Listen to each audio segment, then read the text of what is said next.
hurricane is on its way. Some people might have to have the power to predict the storms. Unfortunately, this power of sorts comes from the form of painful migraines and sometimes even full body aches. And there's actually a lot of science behind these forecasting abilities. And Dr. Jane Morgan, the Vice President of Medical Affairs at Hello Heart, joins us in studio to talk to us and explain this. Good morning, Dr. Good morning. Morgan. Thanks for joining us. Good morning. So why do our bodies kind of react when a storm is on the way? Does it have to do with maybe the pressure increasing or decreasing? Right. So it's not folklore. There's actually science behind that. So as the barometric pressure drops, our atmospheric pressure drops, a number of things happen, especially in the head.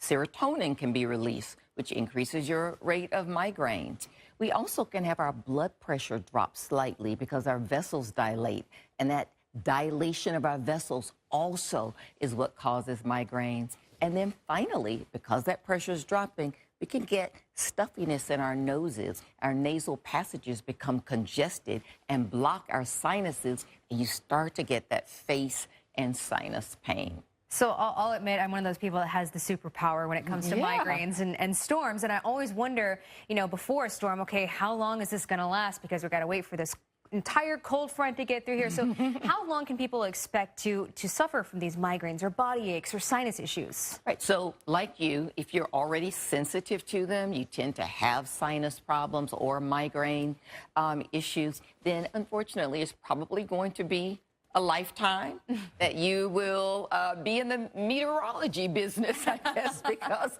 you'll be able to predict when these storms are coming. So it's not something that you outgrow, unfortunately. And when we have this sinus pain, there's certainly ways that we can certainly relieve it, but depending on your level of sensitivity, many people will start to feel it days out.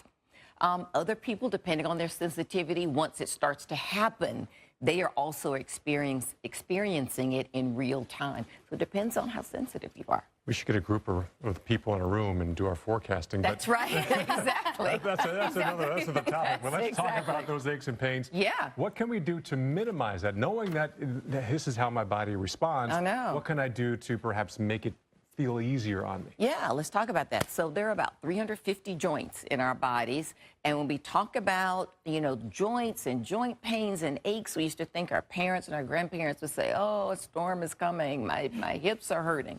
Well, they really were hurting because in our joints we have these bursa sacs that are filled with fluid. The reason that they're there is that they basically cushion our joints.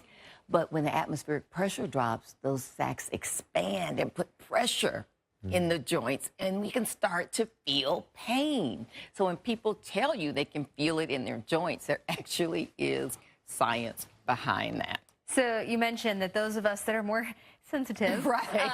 That this is probably a lifetime thing, dealing with it for life. Are there any other long-term effects from dealing with this? So there aren't long-term effects, but things you should think about is that the weather actually can cause infection. Sinus infection. So we get this swelling in our nasal passages, and what happens is it blocks our sinuses, so germs build up there, and you can actually get an infection. So oncoming weather system can actually cause an infection. So you want to make certain that you can use warm compresses and moist heat to try to relieve your sinuses, and that if at any time you develop a fever, make certain that you call your doctor because you may need to take antibiotics because actually the storm system has produced an infection in your body. All right. Great information, Dr. Jane Morgan with Hello Heart. Thanks for joining us in studio. And see, Molly, it's not me causing a migraine. It's the weather. I thought you were going to call me sensitive. We'll just toss it to Her Jennifer. words. Jennifer, take it.